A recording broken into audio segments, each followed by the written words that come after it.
Hi gang, it's Maria Mountain here from HockeyTrainingPro.com and RapidResponseGoalieTraining.com.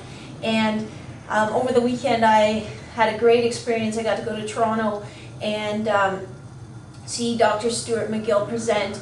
And it was a pretty arduous weekend, Saturday and Sunday from 8 a.m. till 6 p.m.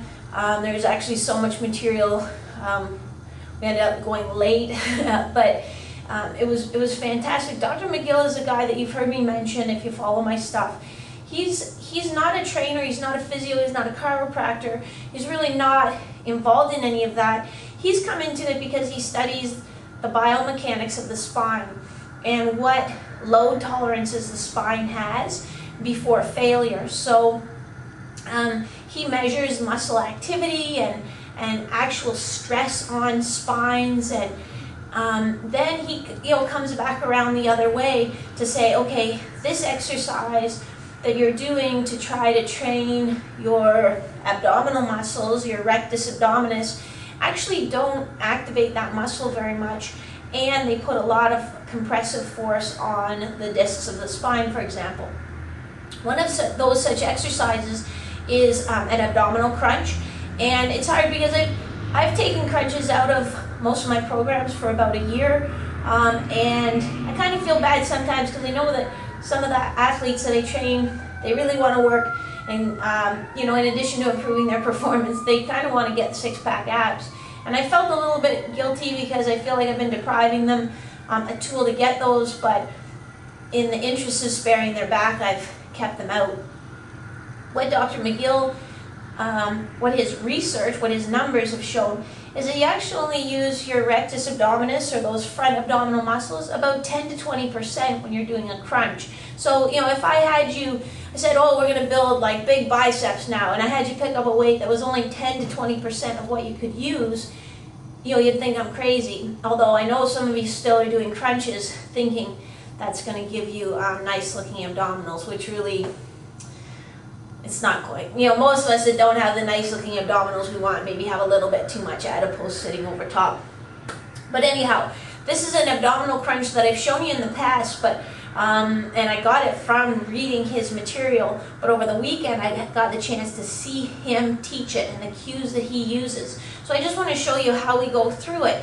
I think I was teaching you the right thing, but there are a few little subtle differences that I'd like to make right now.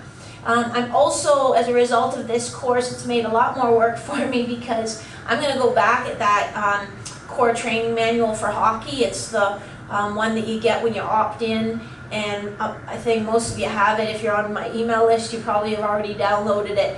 I'm going to go back and I'm going to revamp that. There are a few exercises in it, like I said, that I haven't used for a while anyhow, so it kind of needs an update, but so stay tuned for that. I'm going to try to get it done as soon as I can, but with schedule, things are a little bit tight. So here's how to do a curl up, the way that strengthens your abdominal muscles and takes the load off your spine. Check this out. Okay, so you're going to start off, you're going to lie down for the whole thing. And you're going to bend one knee up and keep one leg straight, and I'd like that toe pointing straight up at the ceiling. Then, like we've done in the past, you're going to tuck your fingertips underneath your low back.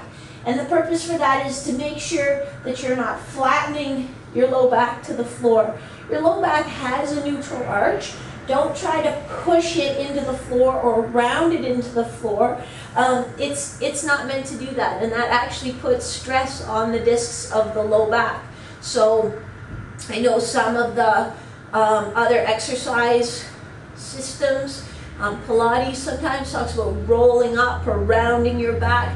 It really isn't a comfortable position for your low back, or a healthy position for your low back. So that's why we put our fingertips there.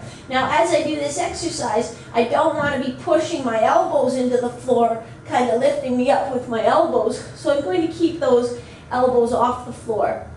And that's a cue that I don't think I've used in the past. In the past, I've let people rest their elbows on the floor, not realizing that they're actually pushing their elbows into the floor. Then all we're going to do, and he said, imagine that your head and your shoulder blades is resting on a bathroom scale, and you're just going to lift up with enough pressure to take that scale to 0. So this is what it will look like.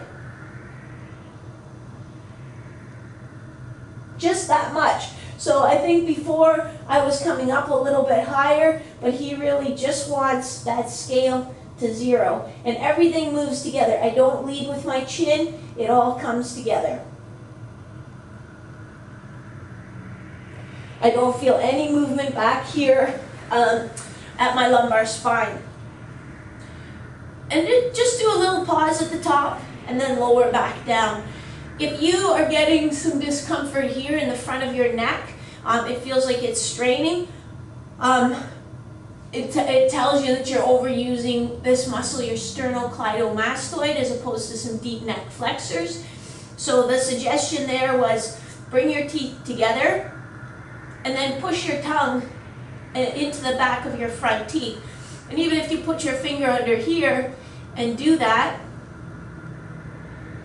you'll feel that muscle under there tighten up. And that will help support your neck. So I hope you enjoy this new way or slight tweak on that curl up that works your abdominals but reduces the risk to your spine or the load to your spine. I'm going to get busy reworking that core manual for you, and I'll let you know as soon as I have that updated. If you're on my email list, I'm just going to send it to you automatically so you don't have to worry. I want to give you guys a little advantage head start there.